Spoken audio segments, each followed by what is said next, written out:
रामकृष्ण हरी माऊली. रामकृष्ण. आपण कुठे आहोत माहिती का? आपण आहोत ज्ञानपीठ या भूमीमध्ये.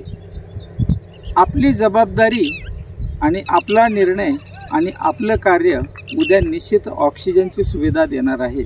त्यासाठीच आपण सर्व एकत्र आलोत. आज मंदिर समिती अध्यक्ष निरंजन योगीनाथ यांच्या हस्ते आज आपण वृक्षारोपणची सुरुवात केलेली आहे.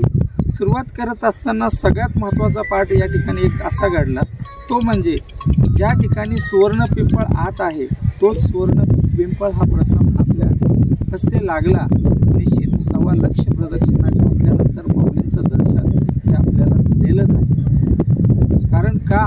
ही भूमीच माऊलींची आहे. अशा या पावनभूमीमध्ये आज या ठिकाणी वृक्षारोपण ढाल फाउंडेशनच्या वतीने, इंद्रायणी सेवा फाउंडेशन आणि आपला मित्र सगळं परिवार, आळंदी ग्रामस्थ सर्वांचा सहकार्याने लाभले. त्याबद्दल सर्वांचे मनपूर्वक धन्यवाद. तर आज ढाल फाउंडेशनला विचारतोय मी, माऊली नमस्कार, या ठिकाणी आल्यानंतर तुम्हाला कसं वाटतं? या भूमीमध्ये पाऊल ठेवलं, या ठिकाणी जे वातावरण बघितलं, ह्याबाबत तुम्हाला काय वाटतं?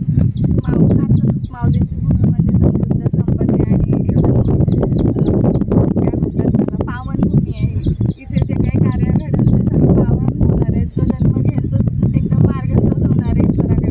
त्याच्यामुळे इथे आता भूमीमध्ये झाड लावणं म्हणजे माऊलींची सेवा करणं, आपलं बाळाची सेवा करणं झाल्यासारखं वाटतंय.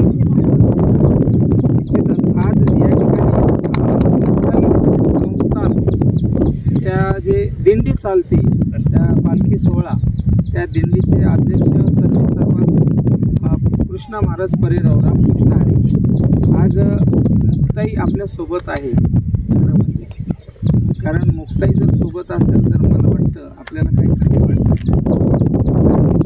या ठिकाणी तुम्हाला काय वाटतं या भूमीची बाबतीत आणि या ठिकाणी आपल्याला कार्य निवडलं याबाबत? आपल्या सर्वांचं प्रथमतः अभिनंदन. ज्ञानोबारायांनी संतांची शिकवण ही वृक्षवल्ली कशी बोलून गेले महाराज, का काढाव्या गावली, का वृक्ष नाही लावली, या असं सगळ्यांचा एक मोठा ज्ञानोबाराय आदी संतांचा एक मार्ग आहे की जो वृक्षारोपण करून झाडाची पूजा करणं, भूमीची पूजा करणं, चराचरामध्ये ईश्वरत्व पाहणं हा आपल्या संतांचा एक मोठा निरोप आहे.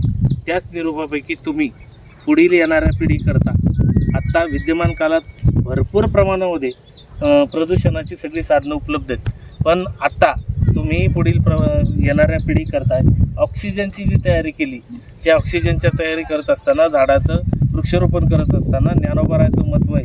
अलंकापुरी पुण्यभूमी पवित्र, तिथे नांदतो ज्ञानराजा सुपात्र. त्या सुपात्र असणाऱ्या ठिकाणी तुम्ही चांगल्या पद्धतीचे हे कार्य करतायत. या सगळ्या कार्याचा तुम्हाला विशेषत्वाने ज्ञानोबारायच्या मुक्ताबाईचा आशीर्वाद आहे. मोठ्या समृद्धी वसा आणि वारसा मिळून पुढील अशी कार्य तुमच्या घडत राहू ही ज्ञानोबारायच्या मुक्ताबाईची जन्मी प्रार्थना. निश्चितच जन्म कर्मभूमीला आपण काय देऊ तर त्या देण्यासाठी आज सर्व या ठिकाणी जमलेल्या माझ्या क्लासमेट राजेंद्र हरिचंद्रे ही सकाळपासून स्वतः कधीही JCB चालवायची इच्छा नसती, करायची गरज पण नाही, मात्र माऊलीसाठी स्वतः ड्रायव्हर बनून तयार केले खड्डे. हे वैशिष्ट्य का सांगितलं त्याचं एकच कारण आहे, माणसाकडे गर्व नसावा. जेव्हा परिस्थिती जशी चांगली असेल त्या ठिकाणी सेवा देण्याची वृत्ती असावी. त्याच्यामुळे गजानन महाराजांचं ब्रीद वाक्य आहे, सेवा द्या आणि सेवा घडू द्या. ते या ठिकाणी सर्वांनी तुम्ही सेवा दिली त्याबद्दल आणि मी विठ्ठलाचे धन्यवाद मानतो.